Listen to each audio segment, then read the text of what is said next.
السلام عليكم ورحمة الله وبركاته. ازيكم يا اخواتي؟ عاملين ايه؟ يا رب تكونوا بخير. فيلمنا النهارده قصته جميلة جدا ومختلفة الى حد ما عن باقي الافلام. مش عايزة اطول عليكم كتير ويلا بينا نبدأ الفيلم. يبدأ الفيلم ببابجي، رئيس عصابة كبير جدا، بيجيله تليفون ان الضابط فيكرام راسور لسه عايش وما ماتش. بيقول له ازاي؟ ده انا قتله بايدي اللي هياكلهم الدود دول. وفي وقتها على طول بيروح الغابة بيدور على المكان اللي دفنوا فيه، وبعد ما بيوصل له بيلاقي الصندوق فيه حجر وما بيكونش مصدق نفسه، وبيقول لرجالته هاتوه من تحت الارض. هنا بقى بيظهر معانا شيفا الحرامي الحريف، وبيكون بيجري ورا حرامي تاني لحد ما بيدخلوا عند طنط دي، وبيقول له نزل السلاح عشان ما قتلهاش. بينزل السلاح وبيدخله الأوضة وبيقفل عليه وبيشطب البيت كله من جميع أي حاجة تقابله. وتاني بيعيدوا الكرة وبيروحوا عند الراجل ده ونفس الموضوع بيكرروا تاني، وبياخد كل حاجة تقابله. دول مش حرامية عاديين والله، دي دماغ متكلفة. المهم الناس بتروح مركز الشرطة وبتقول لهم احنا عايزين نقابل المأمور. بيخرج المأمور عليهم، ايه ده هم جولك في وقت غير مناسب ولا ايه؟ بيقول لهم عايزين ايه؟ الناس بتقول له احنا عايزين المأمور. بيقول لهم هو انا كيس جوافة ولا ايه؟ انا المأمور. بيستغربوا جدا وبيقول لهم انتوا جايين تعملوا بلاغ عن اللي سرقكم صح؟ انا بقى اللي بقول لكم اهو، لو لقيتوه هاتولي البدله بتاعتي منه لاني سرقها. ايه الوكسه اللي انت فيها دي؟ من ناحيه تانية شيفا وتوجي بيكونوا بيتقاسموا اللي سرقوه مع بعض. بيقول له بصوا بقى يا صديقي الصدوق، انت دول 35,000، احنا هنحط الخمسه على جنب علشان ما نتلخبطش، وكمان 5 على جنب عشان الموضوع كان فكرتي من الاول، والمجوهرات دي ب5000 وفاضل 15,000. ايه ده الولا غشاش قوي. المهم بيقول له انت هتاخد المجوهرات دي وانا هاخد الفلوس. بص يا صاحبي، انت لو رحت تبيع المجوهرات دي هيعرفوا انك سارقها، هاتهم وانا هشتريهم منك وخد حقهم اهي 1000 جنيه. ده مفيش ضمير خالص يا جماعه. المهم هنا بيظهر معانا بارو، وشكل كده شيفا وقع فيها من اول نظره. تاني يوم شيفا بيكون نايم في بيته والعيال دول بيكونوا بيلعبوا كوره، وهوب الكوره بتسجل هدف في وش شيفا، وبيروحوا يخبطوا عليه علشان ياخدوا الكوره. بيقول لهم ايه ده؟ هو انتم تعالوا يا حبايبي دوروا انتوا على الكوره براحتكم، البيت بيتكم. بيدخلوا وبصوا بقى انا مش هتكلم كتير، هو عمل اللازم والله، وقال لهم لو حصل تاني والكرة بتاعتكم جت هنا هسلقكم في ميه سخنه زي الفراخ. وبيكون الواضح عليه جدا انه مش بيحب الاطفال، مع ان الاطفال ابرياء مش قوي يعني، بس الى حد ما. المهم بيخرج بعدها وبيشوف بارو وبتضحك له، ويا دوب بتعدي من هنا وبيجي حرامي يسرق شنطتها، وهو قلم بس اللي اخده وبيرجع الشنطه تاني. حرامي محترم، وطبعا هو عمل انجاز لازم بارو تشكره. بيقول لها هي الحلوه من هنا؟ بتقول له لا انا جاي احضر فرح قريبتي. صاحبتها بتقول لها اديله رقمك احسن، ما هي ظابطت بقى. بيقول لها طيب قولي لي رقمك. بتقول له انت مين انت عشان تاخد رقمها؟ شغال ايه انت ولا انت ايه في حياتك اصلا؟ بيقول لها هي بتحبيني وانا بحبها. بتقول له بارو لا انا مش بحبك. بيقول لها لا بتحبيني، وبعد ما اسيبك وامشي هتفضلي تفكري فيا طول اليوم، ولو ما حصلش هعرف ان الحب ده من طرف واحد. بعدها بتروح الكافيتيريا وبتطلب اكل، وبتلاقي شيفا هو اللي واقف، ويا دوب بيمشي من هنا وبتندهله تاني شيفا، بس اللي بيجي لها واحد غير شيفا، وبنعرف ان شيفا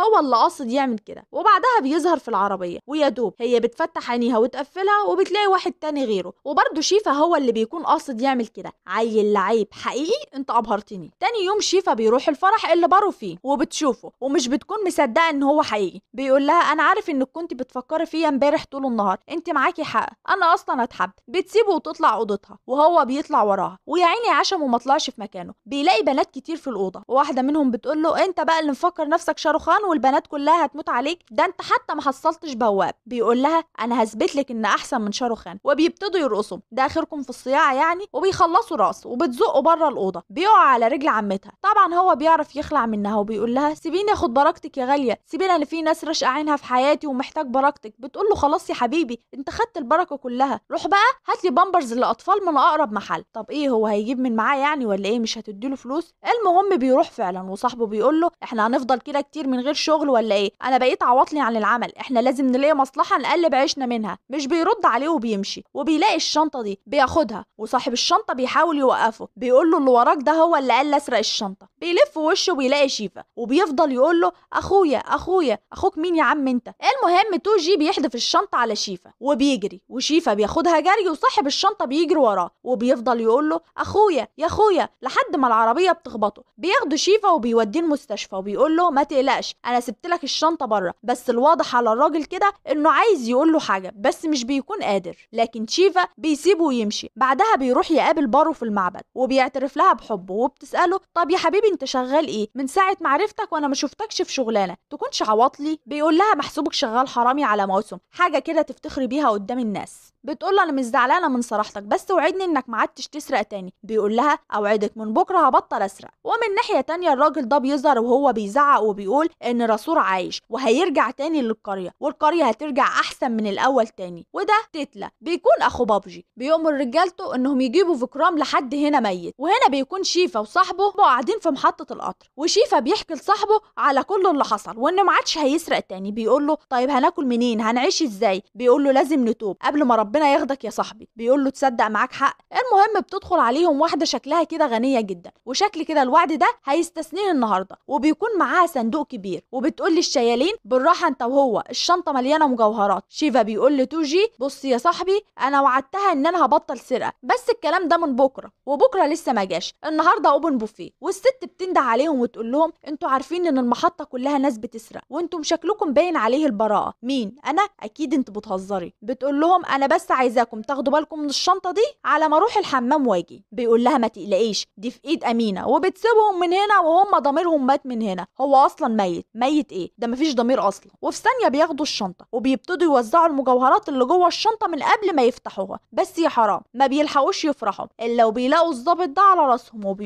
وبيقول لهم الصندوق ده فيه ايه يا حلوين؟ بيقولوا له الصندوق ده فيه فيل. بيقول لهم طب يلا وروني الفيل عشان ما اجيبلكوش الاسد. انا مش بيكونوا عارفين يتصرفوا وبيضطروا انهم يفتحوا الصندوق. بس المفاجاه بقى ان الصندوق مش فيه فيل، ده فيه طفله. الضابط بيقول لهم ايه ده؟ انتوا خاطفين طفله؟ شيفا مش بيكون عارف يرد، وفي لحظتها البنت بتصحى وبتقول لشيفا بابا وحشتني، وبتحضنه. شيفا بيكون مصدوم وبيضطر ان هو يمشي الموضوع علشان الضابط ما يشكش فيه. بيساله طيب انت كنت حاططها في الصندوق ليه؟ بيقول له ان الجو حر جدا وانا كنت ببعدها عن الحر. الضابط مش بيكون مصدق وبيقول له انا هاجي كل يوم علشان اشوف البنت، ولو يوم ما لقيتهاش معاك اكيد هقتلك. وبيسيبه ويمشي. وشيفا وصاحبه بياخدوا البنت وبيروحوا البيت، وصاحبه بيقول له ده من امتى وانت عندك بنات ومخبي عليا؟ هي دي الصحوبيه؟ تخون صاحبك؟ فوق عليك يا خسيس. المهم بينده للبت وبيقول لها مين ابوك يا بت؟ بتقول له انت بابا. بيقول لها طيب امشي من وشي بقى. وفي ساعتها بياخدها ويخرج علشان يتوهها وبيركبها العربيه دي، وبيقول لها خليكي هنا لحد ما انده عليك وتيجي، وبيسيبها ويمشي. وفي نفس الوقت الضابط بيروح له البيت وبيسال صاحبه وبيقول له هو فين والبنت فين؟ بيقول له عيد ميلادها النهارده وهو اخدها يجيب لها تورته. وفي ثانيه بيتصل بشيفا وبيقول له الضابط هنا وانا قلت له انك بتجيب تورته لبنتك وجاي. شيفا بيتلبخ على عينه لان العربيه بتكون مشت، وبيفضل يجري وراها لحد ما بيوصل للبنت وبياخدها وبيروح البيت مع التورته. والضابط بيقول له جدع ياض شكلك اب مطيع، وبيسيبه ويمشي. وصاحبه بيقول له الوضع ده مش عاجبني، الايد البطاله نجسه، لازم اشتغل. وبيسيبه ويمشي. وبارو بتروح البيت عنده وهو مش بيكون عارف يخبي البنت فين. بيقول لها احنا هنلعب وانت تستخبي لحد ما اندهلك. بتقول له حاضر يا بابا. وبيخرج لبارو وبيقول لها ايه يا حبيبتي المفاجاه الجميله دي؟ ده القلب هيقف من كتر الفرحه، لازم نخرج نشم هوا بره لان انا حاسس ان من كتر الفرحه هموت. تعالي بقى نتكلم في اي مكان. انت ما لقيتش يا اسطى غير المكان ده وتتكلم فيه جنب المعيز؟ تصدق انت رومانسي قوي. المهم بعد ما بيرجع البيت بيفضل يدور في الصندوق علشان يلاقي اي دليل، وفعلا بيلاقي الصوره دي. وتوجي بيقول له انت اتصورت مع البنت امتى يا زميلي؟ بيقول له انا عارف ان مصاحب واحد ما عندوش عقل. يا غبي ده مش انا، ده ابوها وهو شبهي بالظبط، عشان كده البنت مفكراني ابوها واحنا لازم ندور عليه ونلاقيه. وهنا بقى بيظهر معانا فكرام ابو قلب جامد.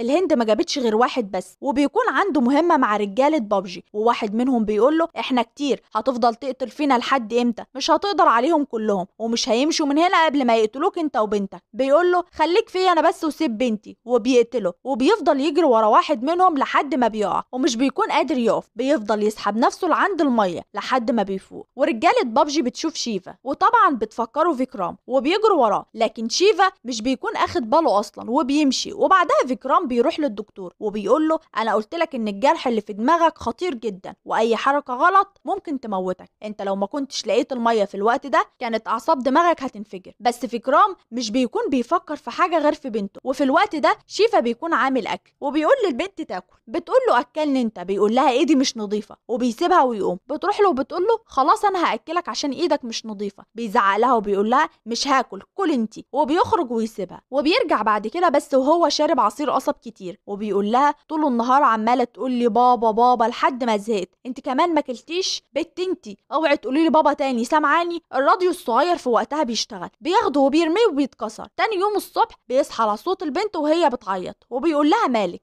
بتقول له الراديو اتكسر. بيحس بالذنب وبياخده يصلحه وبيرجعه زي الاول. بتفرح وبتاخده بالحضن وشكله قلب حن للبنت اخيرا، وبيفضل يلعب معاها وبيهتم بيها لحد ما اللحظه الحاسمه بتيجي وبارو بتشوفه مع البنت. وطبعا هي مش بتصدق غير اللي شايفاه. بيحاول يفهمها لكن هي قفلت دماغها ومش عايزه تسمع له، وبتقول له انا جبت اهلي وجيت عشان اعرفهم عليك وانت فضحتني في وسطهم. هو ايه الحكايه؟ مش فاهمه بالظبط. مش احنا عندنا رجاله هي اللي بتروح تتعرف على اهل البنت اللي هيخطبها؟ تكونش دي اشاره؟ المهم بيسيبوه ويمشوا، وبياخد البنت عشان يوديها للمدرسه. لكن وهم في الطريق رجاله بابجي بتهجم عليهم، وعلى اخر لحظه بيشوفهم وبيلحق نفسه، والظابط بيفضل يضرب عليهم بالنار وهو بياخد البنت وبيجري. طبعا مش محتاجه اقول لكم على الاكشن اللي هيحصل. انا والله كل مره ببقى منبهره اكتر من الانبهار اللي قبله. واخيرا بيحاوطوه، والريس بيقول له مش كنت بتقول هتقتلنا كلنا؟ انا هو قدامك وريني هتقتلني ازاي. وخلاص بيكونوا هيقتلوه، لكن ابو قلب جامد اللي مش بيخاف حد مستنيهم وهو اللي هيربيهم. وفعلا بيبتدي يربيهم، وبياخد شيفا وبيقفل عليه الاوضه دي وبيقول لهم فيكرام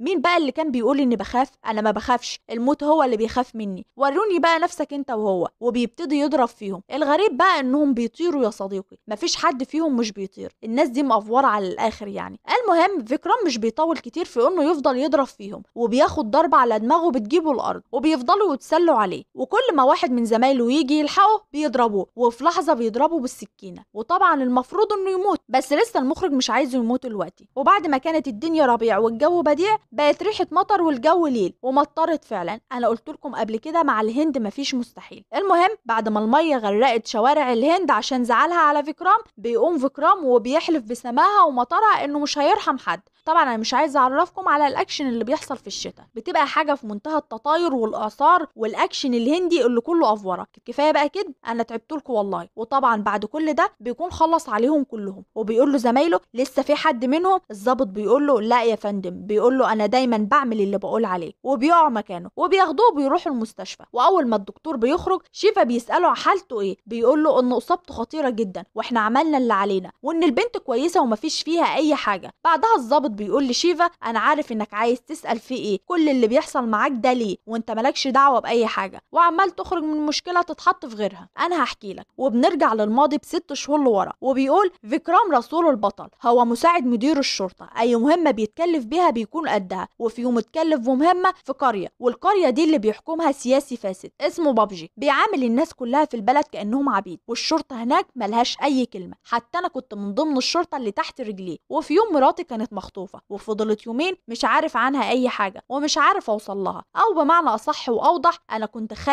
خايف اتكلم. ولما رحت عشان اقول له وانا عارف انها عنده، قال لي بعد يومين، وكنت عارف ان هو وابنه اللي اخدينها. ولما بنت قالت لي ماما اهي، انا ما قدرتش ارفع عيني واشوفها وسبتهم ومشيت، وكانوا بيضحكوا عليا. هنا بقى بيكون في محطه القطر بلطجيه، بيعملوا نمر على اي حد، شغل عافيه يعني. بيندهوا للعيل بتاع الفاكهه وبيقولوا له هات 3، ولما بيودي لهم الفاكهه بيطلب منهم الحساب، بيضربوه. بيجي الراجل ده وبيقول له ما تقلقش، كل حاجه هتخلص في يوم من الايام. وشكل كده اليوم ده جه وخلاص كل حاجه هتخلص، ويانا ينتم في البلد دي شويه عيال. واول ما بيخرج من المحطه بيبتدوا العيال دي ترخم عليه، وبياخدوا منه الفلوس اللي معاه. وبكل هدوء فيكرام بياخد بنته العربيه وبيرجع لهم، ده انتوا هتشوفوا النجوم في عز الدور. بينزل فيهم ضرب كلهم واحد واحد، مش راحم حد فيهم، يستاهلوا والله اكتر من كده. وبعد كده بياخد منهم الفلوس تاني، اسد يلا. وبعدها بيروح البيت وبيعلق صوره مراته، وزمايله بيروحوا يرحبوا بيه. وفي وقتها اولاد الضابط بيدخلوا عليه، وبنته بتقول له سرح لي شعري. فيكرام بيساله هو وامهم فين، ما بيكونش عارف يرد عليه. بيكرر السؤال عليه تاني وبيحكي له على اللي حصل، وما بيستناش دقيقه واحده بس، وبيدخل عليهم طاير بالعربيه. واي حد بيقابله في طريقه بيديله نصيبه وزياده، مش مقصر مع حد حق الله. واخيرا بيوصل لابن بابجي، وهم ضربتين اللي ضربهم له، واحده منهم ضيعت شبابه يا حرام. وبياخده وبيكمل عليه ضرب بره. لا ومش هو وبس، ده بيخلص على 15 واحد تانيين. وعلى ما بابجي بيجي بيؤمر رجالته انهم يقفلوا الباب. خد بالك مش انت اللي قلت لهم يقفلوا الباب، وانت برضو اللي هتقول لهم يفتحوه، احنا مش بنلعب يا راجل يا سو انت. وبياخده وبيمشي. وفي وقتها على طول الوزير بيرن على المفتش وبيقول له ان في واحد قبض على ابن بابجي ولازم يخرج بسرعه. المفتش بيتضايق جدا وبيطلب تقارير عن فيكرام، وبيعرف انه قوي ومش بيخاف من حد. وبيروح له وبيقول له انا عرفت انك ضابط شجاع، وعرفت ترقياتك وقد ايه انت مكافح، بس ده ما يمنعش تنساش انك لازم تخاف، خاف على بنتك، خاف ان ممكن حد يجيلك بالليل وانت نايم ويقتلك. بيقول له فيكرام مين قالك اني مش بخاف، بس انا قبل 5 سنين اقسمت ان حياتي كلها هتبقى لشغلي ولازم اكون قد القسم اللي حلفته. اما بقى بالنسبه للموت كل واحد هيجي يومه وهيموت، اهم حاجه افضل لاخر نفس فيا شجاع وفخور بنفسي. وبيسيبه ويمشي. وهنا بقى بيكونوا خرجوا ابن بابجي من السجن بحجه انه مريض بعقله، والوزير بيرن على بابجي وبيقول له انت كده مرضي، انا خرجت لك ابنك من السجن اهو. بيقول له لا مش كفايه، بيقول له انا هخليه يجي الحفله النهارده كحارس واعمل بقى اللي انت عايزه. وفعلا بيروحوا الحفله، وابن بابجي بيقول للوزير عايز العب مع الشرطه وكل واحد همسكه هخليه يقلع هدومه. واول ما بيبتدي يلعب فيكرام بيتضايق جدا وبيطلع مسدسه، والوزير بيقول له ده مريض بعقله مش هتموت لو لعبت معاه. وبعدين الشرطه في خدمه الشعب، فرغ سلاحك ده وحطه في جيبك. وفعلا بيفرغ سلاحه من الرصاص، وبيبتدي ابن بابجي يجري ورا الشرطي لحد ما بيخليه يقلع هدومه، وبياخد الحزام ويحطه حوالين رقبته. والتاني اللي بيكون عايز يلعب معاه هو فيكرام، وفيكرام مش بيمانع خالص وبيفضل يسحبه واحده واحده لحد ما بيطلع فوق. بيرمي الذخيره على الارض وبيجي جري عليه، بيتزحلق من على الرصاص، بيتعلق في الشجره دي وبيموت. بابجي بيتهبل على ابنه، وفيكرام بيقول اعمل تقرير واكتب ان في راجل مختل عقليا حدف نفسه ومات، وخد امضه الوزير عشانه شاهد، ولو الامر لزم خد امضه ابوه كمان. وبيسيبهم ويمشي. وطبعا زمايله بيكونوا فخورين بيه. تاني يوم المدينه كلها بتكون بتحتفل. في الاول فيكرام بيلاحظ حاجه غريبه، بس الضربه بتجيله من ظهره من التمثال ده، واللي بيكون مستخبي جوه التمثال تتلا وشكله مدي لابو لهب خالص يعني. وفيكرام بيقول له انت بتضرب من الظهر عشانك جبان، انزل لي وخليك راجل. يا لهوي يا ريتك ما قلت له ينزل، الراجل ده شكله بلع ولا 15 واحد قبل ما يدخل العركه دي. بس طبعا ده فيكرام رسول لازم يفوق ويعمل معاه اللازم، وخلاص بيكون هيقتله. بس تتلا بيضرب طلقه والطوبه اللي تحت العربيه بتتكسر والعربيه بتمشي، وخلاص العربيه بتكون هتخبط الطفل ده. بس فيكرام بيسيب تتلا وبيروح عشان يلحق الطفل، وفي ثانيه تتلا بيجيله وبيدوله رصاصه هي يا دوب لمست راسه بس، وبياخدوا سحب وبيعلقه قدام كل اهل القريه، وبيكون مفكره مات. وبابجي بيقول مش ده اللي كنت بتتحموا فيه، اهو مات وخلاص، واي حد هيفكر يعارضني هيكون ده مصيره. وبيسيبهم ويمشي، وخلاص بيكونوا هيدفنوه. بس اللحظه زميلته بتاخد بالها انه لسه عايش، وفعلا بياخدوه وبيعالجوه في مكان بعيد عشان بابجي ورجالته ما يعرفوش. وبعد كده جبناه مومباي، والدكتور قال ان اصابته خطيره وممكن في اي وقت يموت، وما كانش عندنا حل غيرك. البنت ما كانتش بترضى تاكل غير من ايد ابوها، احنا دخلناك في مشاكل كتير انت مالكش دعوه بيها، احنا اسفين ليك. وقتها الدكتور بيدخل عليهم وبيقول لهم هو قدامه شويه وقت روحوا شوفوه. واول ما بيدخلوا بيمسك ايد شيفا وبيساله عن بنته، بيقول له ما تقلقش هي في امانتي، وبيموت والابتسامه ماليه وشه. وقتها بنته بتدخل وهم بيغطوه في ثانيه، وبتسالهم مين ده، بيقول لها شيفا عمه نايم. بتشغل له الاغنيه وبتسيبها. شيفا بيتاثر جدا وبيحضنها، وبعدها بيحرقوه يا عيني، لا ارتاح وهو عايش ولا وهو ميت. المهم شيفا بيقرر انه ياخد حقه، وفعلا بيرجع المدينة تاني. وبمجرد ما بيوصل البلطجية بيستعدوا للضرب، وأول ما بيشوفهم بيقول لهم لا أنا مش فاضلكم دلوقتي، لازم أخلص على الراس الكبيرة أول. توجي خلص أنت المهمة دي. وهو بيروح لبابجي وبيقول له أنا جاي المرة دي وهخليك تندم، أنا هخسرك كل حاجة تملكها وبعدها هقتلك أنت وأخوك، وخلينا نبدأ بمخزن الحبوب بتاعك وأوزعه على الناس. وبيسيبه ويمشي. بس وهو في الطريق بيقابل بارو الضابط، بيقول له ما تنساش نفسك، أنت دلوقتي فيكرام مش شيفا. وأول ما بينزل بتجري عليه وتحضنه، وهو بيقول لها انا فيكرام رسول. مين انتي؟ بتقول له فيكرام مين؟ انت شيفا. بيقول لها انت اكيد تقصدي الولد اللي اسمه شيفا اللي شبهي، هو مش انا، ويلا بقى وسعي الطريق. وبيركب العربيه وبيقول له الظابط لو ما مشيتش من قدام العربيه دوسها. وبيمشي، بس هي طبعا لازقه. بتروح له البيت، بيقول لها ايه يا بنتي انتي، انا مش قلتلك ان شيفا ده واحد غيري، روحي شوفيه بعيد عني. وبتمشي، بس بيسمع صوت في البيت فبيخرج جري وبيفكرها حدفت نفسها، وبينزل وراها وبيفضل ينده عليها لحد ما بتجيله بتقول له انت عبيط، هو انت مفكرني حدفت نفسي؟ بيقول لها طيب طلعيني عشان انا مش بعرف اعوم. بتقول له انا مش هطلعك قبل ما تعترف انك شيفا. بيقول لها خلاص يا حبيبتي انا شيفا. بتقول له طيب انا محتاجه كذا فستان، قول لي انك هتجيبهم لي، انت عبيطه يا بنتي. المهم بيرجعوا لبعض وبيكونوا زي السكينه في الحلقه، والحياه الحمد لله بتكون جميله، وبتقرر انها تاخد بالها من البنت.